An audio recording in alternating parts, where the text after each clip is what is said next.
the Sixers, they wanted to meet with Coach Prime, right? There is nothing Coach Prime is going to say that's going to make me believe in this Sixers team.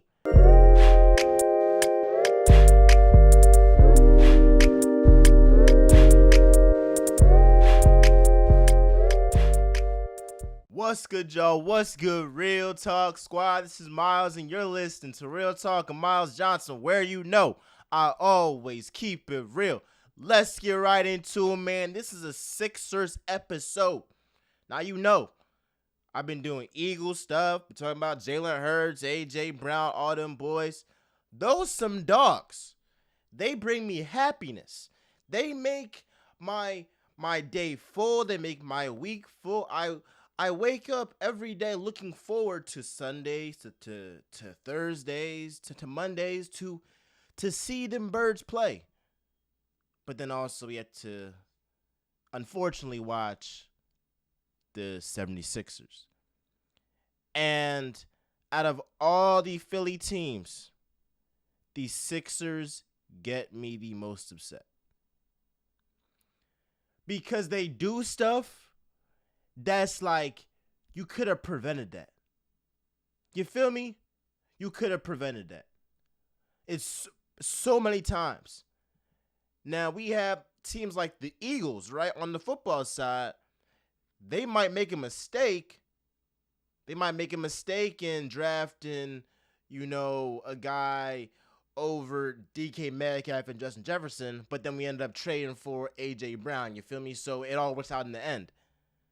But I made a video and we've passed up on Jason Tatum. Yes, I know that we traded up for the number one pick thinking that we're going to get Markelle Fultz. But again, we still did not draft Jason Tatum when we had the opportunity to draft Jason Tatum, right? We could have drafted Jaylen Brown. We could have drafted plenty of guys that would have helped us much more than where we are now. You got to think, if you are perpetually losing for as many years as the Sixers have lost, you should have at least been in the Eastern Conference Finals.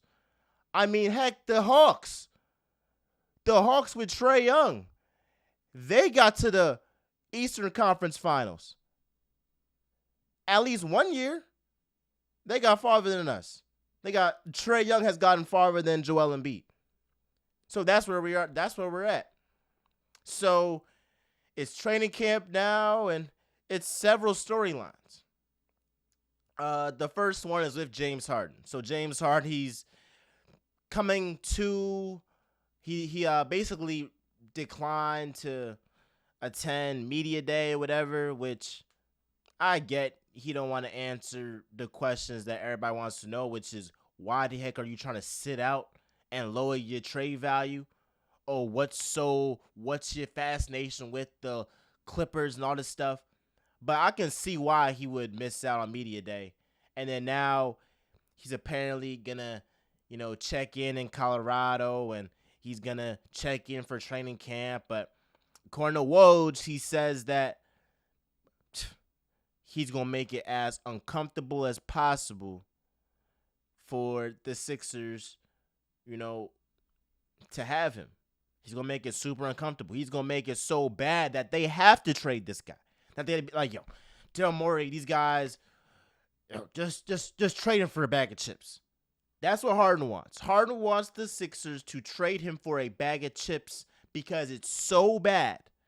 He's making it so bad. He's making life so bad in Philly and so detrimental to the team that they have to just let off from Nick Nurse and be like, Daryl Morey just pulled the trigger. So here's the one side of it. Daryl Morey has so much pride that he doesn't want to trade James Harden for a bag of chips, even if letting off James Harden makes the team better because you remove that negative energy, that negative aura around the team. But he would not trade James Harden for a bag of chips. Want to know why? Because he has too much pride in the fact that, I traded Ben Simmons and Seth Curry and Andre Drummond and a pick to get you. I'm not about to trade you for nothing. That's not my track record. He has too much ego. He has too much pride, bro. Right? But when you really think about it, bro, The Sixers remind me of that friend that has that girlfriend who is crazy. He's had multiple girlfriends that's crazy. And it's like, okay, like she done, cut up your shoes. She out here, hitting your tires, flattening your tires. Like, she crazy. But if it's multiple girls doing this stuff, maybe it's you that's antagonizing them. That's how I see the Sixers, bro. It's like, all right, like Ben Simmons, you feel me? He was definitely in the wrong. James Harden is definitely in the wrong. But it's no coincidence that both of these situations where you have two players that don't want to report to camp or they're going to make life so uncomfortable is happening with the Philadelphia Sixers organization. It's no coincidence that this is happening again. So I go back to my analogy. It's like, bro, you must be doing something wrong. I don't know what you're doing to these girls, but you're doing something wrong.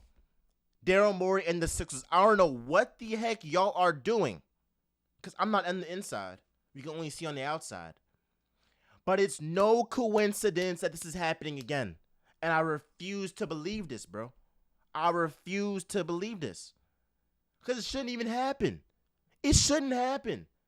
Like, how do the Sixers go from trading a guy in Ben Simmons that had his phone in his pocket and refused to practice to then trade for James Harden, and then it's not off the rail to think that he's going to come to Sixers camp in a fat man suit and is not going to want to practice or play up to his potential.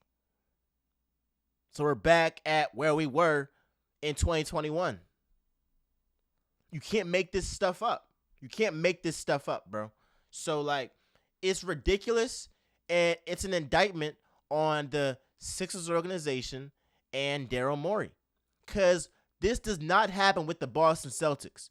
This does not happen with the Miami Heat, the Golden State Warriors, Los Angeles Lakers. Like, why does this always happen to Philly? It's y'all. We are the problem. Philadelphia. The Sixers. You can't even see it. Let me just, because I don't want to mess up my mic. You see it, bro. AI would be freaking ashamed of y'all, bro. Ashamed of y'all. So I saw that the Sixers, they wanted to meet with Coach Prime, right? There is nothing Coach Prime is going to say that's going to make me believe in this Sixers team. There is no motivational speech that you can give to Joel Embiid, PJ Tucker, Tyrese Maxey that's going to make me think this is going to be a successful season. Just chalk it up. Just Sixers fans, just already be ready for disappointment because it's going to happen. We're not doing nothing, bro. We're not beating the Miami Heat. Yes, we're not beating the Miami Heat, first of all. Never mind the Boston Celtics or the Milwaukee Bucks. Like, never mind them. That's out the question. They're already head and shoulders above us, right? But Miami Heat are better than us. The Cleveland Cavaliers, they have another year with that young core. They could potentially be better than us, bro. So, like, I don't want to seem like a pessimistic person and I'm feeling down on this team. But it's been too many times where I've been let down because my hopes have been all the way high up. The Sixers remind me of the Dallas Cowboys. They do. Because what they do is they get their fans all the way up. They get their fans' hopes all the way up just to let them down in the end. Why the heck did y'all have Boston up 3-2 if you were going to choke it in Game 6 to begin with? For all of that, you should have just got swept.